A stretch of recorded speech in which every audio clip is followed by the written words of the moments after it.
I should have been crying tears of joy at my wedding. But instead, I was frozen, clutching my bouquet, listening to my mother tell my new husband's parents that the wedding gift meant for me should have gone to my sister. "Your sister deserves the car, not you," she said, smiling like she'd just made a polite suggestion, not shattered me in front of everyone. That was the moment my wedding day stopped being about love, and became the day I realized my mother never saw me as enough. My name is Clara Hayes, 28, newly married, or at least trying to feel like it.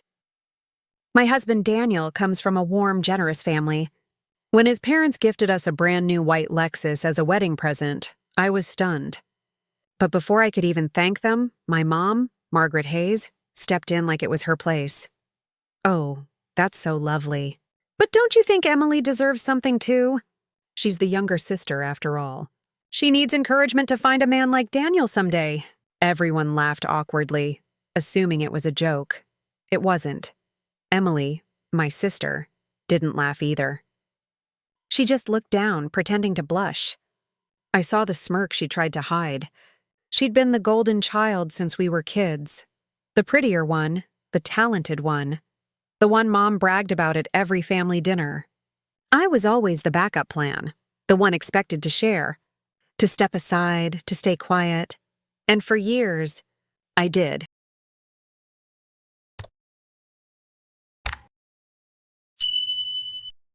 I let Emily borrow my clothes, my car, even my college scholarship once, because Mom said, "You'll get another chance. Clara, don't be selfish." But standing there in my white dress, in front of guests and cameras, her words cut deeper than ever. Emily deserves it more. I smiled through it, like the obedient daughter she raised me to be. But inside something cracked, something that had been waiting years to break. After the ceremony, Daniel noticed. He asked quietly, "Why did she say that?" I shrugged, pretending not to care. But when his parents pulled me aside later, apologizing for the awkward moment, I saw the pity in their eyes, and I swore I'd never be pitied again. That night, after everyone left, I caught Emily in the parking lot, sitting inside my wedding gift, running her fingers over the steering wheel. She grinned when she saw me. "Just wanted to see how it feels," she said. "You don't mind, right?" Mom said I could take it for a spin. My heart went cold. I didn't say anything. Not yet, but as I watched her drive off in the car meant for me, something inside me shifted, from hurt to something far more dangerous. Because my mom and sister thought they could embarrass me, manipulate me, and still walk away smiling. They were wrong, and one day soon, that smile would be the last one they ever wore. I used to think my mother's favoritism was just motherly bias. You know, every parent has a favorite, even if they swear they don't. But after the wedding, it stopped being bias. It became something darker. It started the morning after the ceremony. My phone buzzed with a text from Mom. "Don't be dramatic about the car thing, Clara. You know Emily's struggling. Be the bigger person. Be the bigger person." That phrase was my childhood lullaby. When Emily crashed my old Honda, I was the bigger person. When she dated my ex-boyfriend in college, I was the bigger person. And now, she'd taken the car my in-laws gave me, and I was expected to smile. Daniel tried to calm me down. "She's just trying to keep the peace," he said gently. But peace doesn't feel like being erased. Over the next few weeks, I started noticing the patterns. Mom called me less, but called Emily every day. When we did talk, she'd slip in little comments like, "Emily's working so hard lately. You should help her out financially. You two are family." Or, "Don't make her feel jealous, Clara. She's sensitive." Sensitive? Emily was the one who posted pictures online of her posing with my car, captioned, "So grateful for family blessings." Like she'd earned it. When I confronted her, she just laughed. "Relax, sis. It's just a car. You have Daniel. You have your fancy new life. Let me have something." That's what she always said. Let me have something. But somehow, that something was always mine. One night, Daniel overheard a phone call between Mom and Emily. I only caught pieces. But one line stuck out. "Don't worry, sweetheart. She won't find out about the insurance papers." When I asked what that meant, they both denied it. Mom claimed I was being paranoid. "You've always had a suspicious nature, Clara. Maybe you're just not used to sharing." Sharing? They made it sound like generosity. But every shared thing I gave up ended up permanently in Emily's hands. My clothes, my car, my opportunities, even my peace. The tension began seeping into my marriage. Daniel wanted to help, but how do you explain a lifetime of manipulation that hides behind polite smiles and motherly hugs? He saw my mom as caring. He saw my sister as sweet. I saw the truth. Two women tightening a noose of guilt around my neck, one favor at a time. And yet part of me still wanted to believe I was wrong. That maybe it wasn't deliberate. That maybe my family wasn't planning something cruel. But deep down, I felt it. The way Mom's tone shifted when she said Emily's name. The way Emily's smirk lingered too long whenever Daniel entered the room. Something was happening. Something I wasn't supposed to see. And the worst part? They thought I never would. It hit me like a punch in the chest when I finally understood the depth of the betrayal. I had always assumed the car incident at my wedding was just one cruel, thoughtless comment from Mom. A bad joke disguised as concern for Emily. But it wasn't a joke. And it wasn't random. A week after the wedding, I got the mail. Insurance documents, registration papers, and a note from my husband's parents confirming everything was under my name. I glanced over the forms, expecting relief. Instead, I saw something that froze my blood. Mom had forged my signature on a separate insurance transfer, shifting the car temporarily into Emily's name for convenience. And that was only the start. I started digging. Emails between Emily and Mom revealed a coordinated plan. They had been preparing for months, plotting which gifts and assets from the wedding registry could be diverted to Emily, from jewelry to electronics to family heirlooms. Even Daniel's parents' generosity had been manipulated. Emily had been the golden beneficiary of every decision Mom made, and they'd carefully hidden it from me under the guise of sharing and family love. The heartbreak hit first. I had trusted them both, my mother, who was supposed to be my protector, and my sister, my lifelong companion. Now I realized everything they had ever done in my presence. The compliments, the guidance, the warm smiles had been a calculated performance. Then came the rage. I wanted to scream in the middle of the living room, in front of my husband, the wedding photographer who had sent me photos, everyone. I wanted to demand why they had done this, why they had schemed against me when all I ever did was follow the rules. Respect them, love them, but I didn't, not yet. Instead, I sat in stunned silence, staring at the car keys now technically in Emily's possession. Every family gathering I had endured, every shared secret, every favor I'd quietly given, it all fell into place. Mom had spent years grooming Emily to always be first, to always get the reward, while I was expected to be grateful for scraps. I felt my hands shake as I reread the emails. Emily's smug comments, Mom's polite encouragement, the detailed plan of how to keep Clara calm and unsuspecting. It was meticulous, almost surgical. And then the thought hit me. If they could steal my wedding gift, what else had they already taken? My heartbreak turned into icy determination. I wasn't naive anymore. I wouldn't just sit and watch as they continued to take from me. No, I would make sure every act of betrayal, every manipulation, every lie, every stolen moment came back to them. And this time, there would be no pretending, no smiling through the pain, because the next move would be mine. For days, I wandered through our apartment in a fog, the betrayal playing over and over in my mind like a broken record. Every time I closed my eyes, I saw Emily grinning in my new car, Mom's smug face hovering nearby, as if they had rehearsed the perfect crime for years. I couldn't eat, I couldn't sleep, and Daniel's attempts to comfort me felt powerless against the storm inside. One evening, I found myself back at the wedding venue.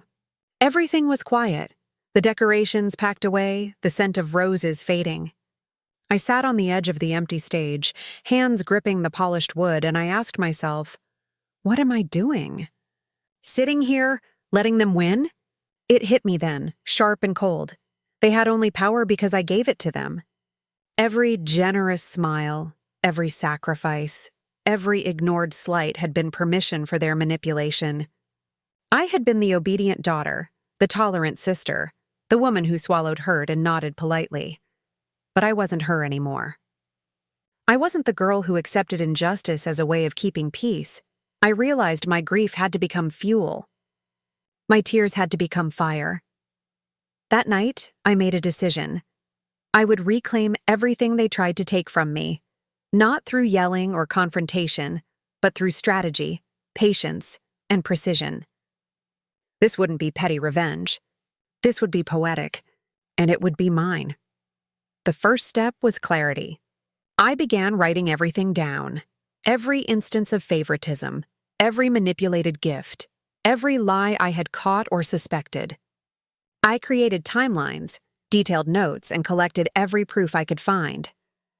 Each memory became a weapon, each email or text a piece of evidence waiting to be revealed. Then came the second step, self-reclamation. I started focusing on myself, my career, my finances, my confidence. I enrolled in a design workshop, reconnected with clients I had long neglected, and rebuilt my network quietly. I wasn't just preparing to expose them. I was preparing to rise above them, to become untouchable in ways they never imagined. The final trigger moment came unexpectedly. I was scrolling through photos from the wedding when I saw Emily's smug smile in my car again. The exact expression she had worn when Mom had suggested the gift should be hers.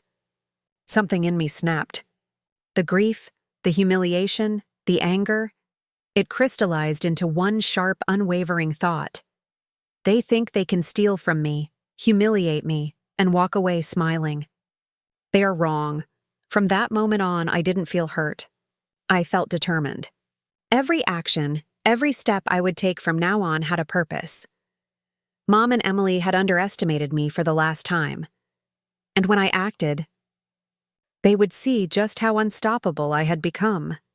Revenge, I decided, would not be loud. It would be meticulous. A quiet unmasking built from facts, timing, and the kind of patience that makes people think the truth was always accidental. I stopped plotting scenes in my head and started building a list. Step by step, like an engineer drafting a bridge that would one day collapse their world. Step 1. Document everything. I printed the forged insurance transfer. I saved screenshots of Emily's social posts showing off family blessings. I archived text threads where Mom casually suggested small favors and then followed up with duplicity. I labeled each file with dates and short explanations because emotion makes for messy evidence. Clarity makes for conviction. Step 2. Reclaim control of the narrative.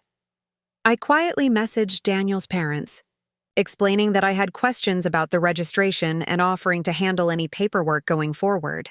I framed it as practical, just to keep things tidy. They gladly deferred. That gave me two things: access to official documents and the ability to correct the public record if I needed to later. Small administrative wins felt like leverage. Step 3. Find witnesses.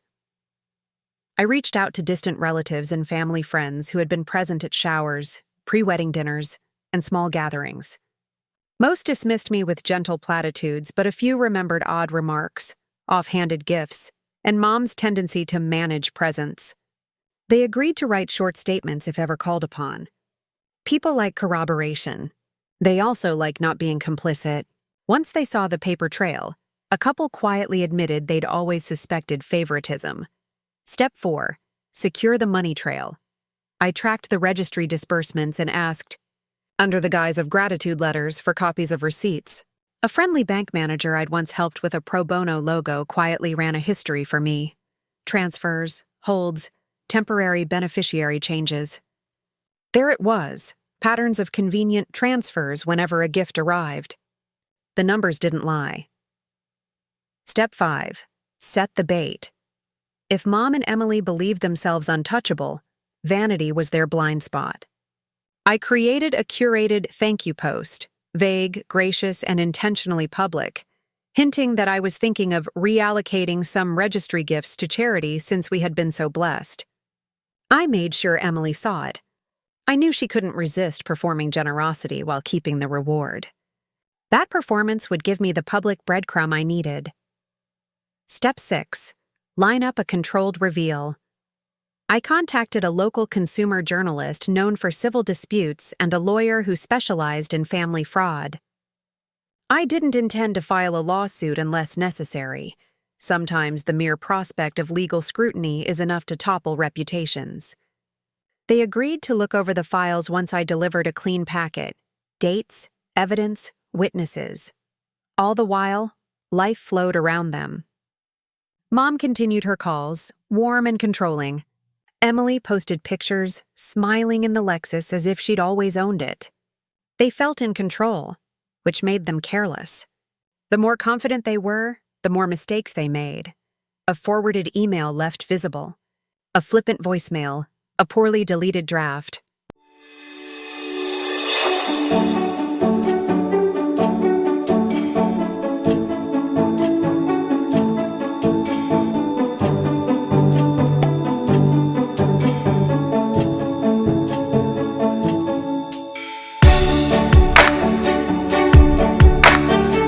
Night, as I sealed the final envelope, copies for the lawyer, the journalist, Daniel's parents, and an anonymous drop for Mom, my hands didn't tremble.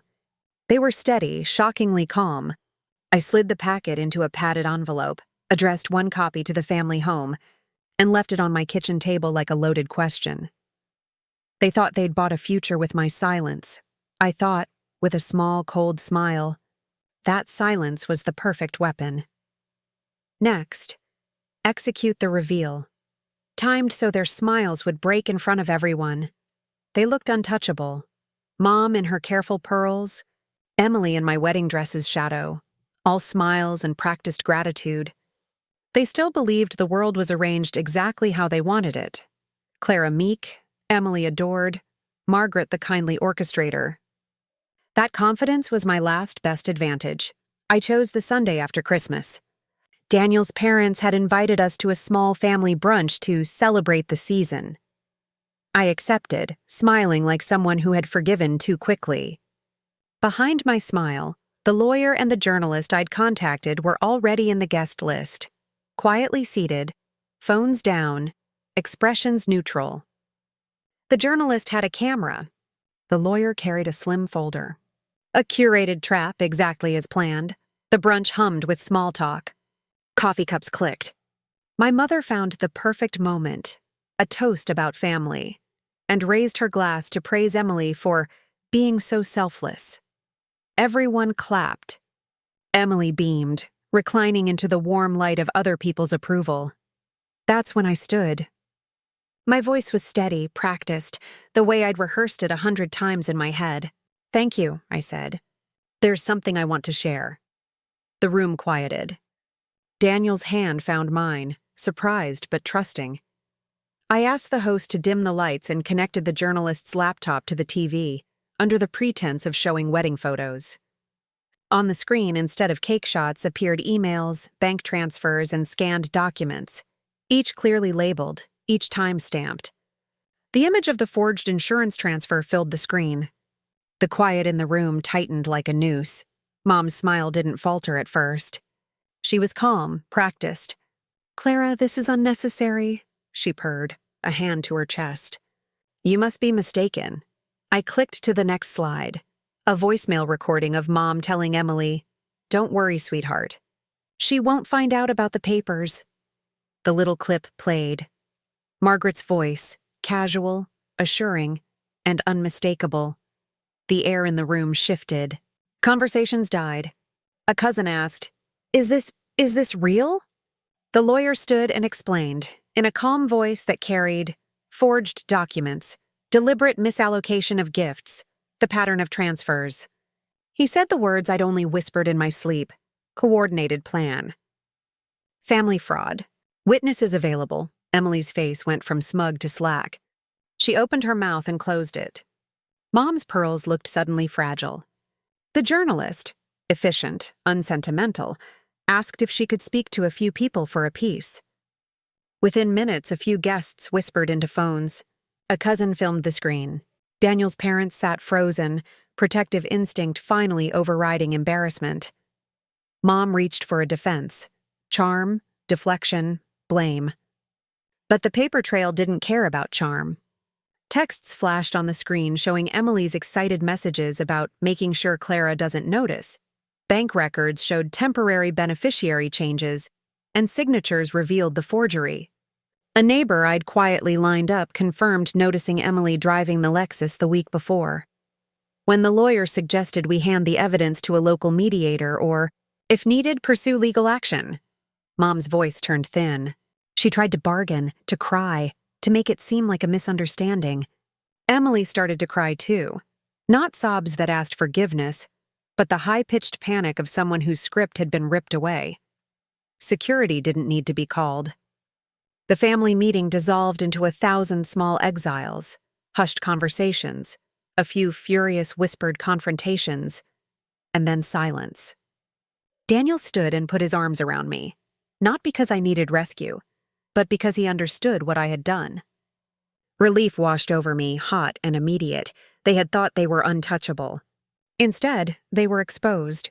Each lie a light bulb flicked on in a dark room. As people filtered out, some offering awkward condolences, some offering quiet support, I sat very still and watched my mother's face, watched Emily's shoulders slump. The Lexus keys sat in my clutch like a promise reclaimed. The climax was not thunderous. It was surgical, inevitable, and clean. The kind of ending that leaves no room for polite smiles. The day after the brunch, the house felt emptier than ever. Mom hadn't called.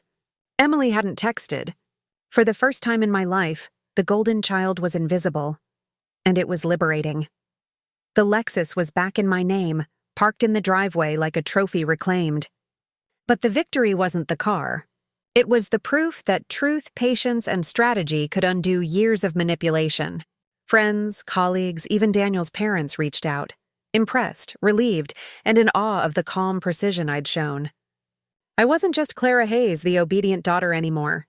I was Clara Hayes, the woman who had silently rebuilt her own power and delivered justice without raising her voice.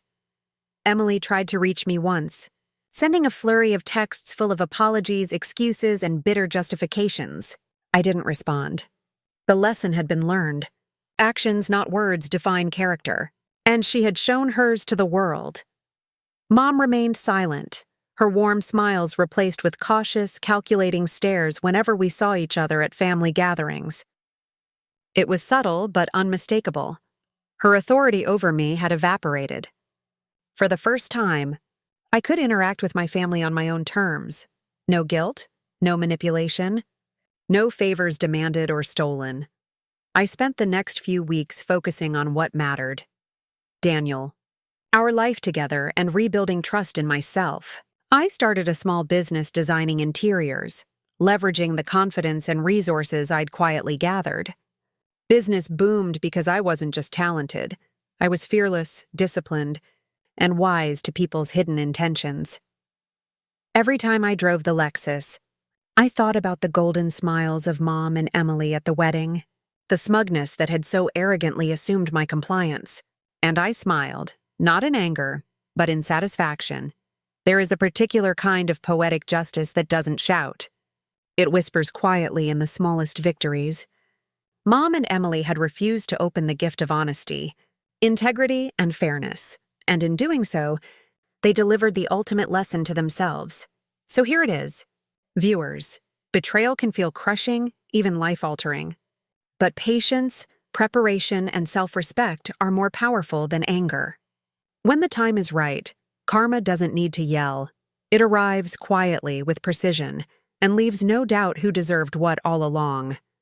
If you've ever faced betrayal, comment below, share your story.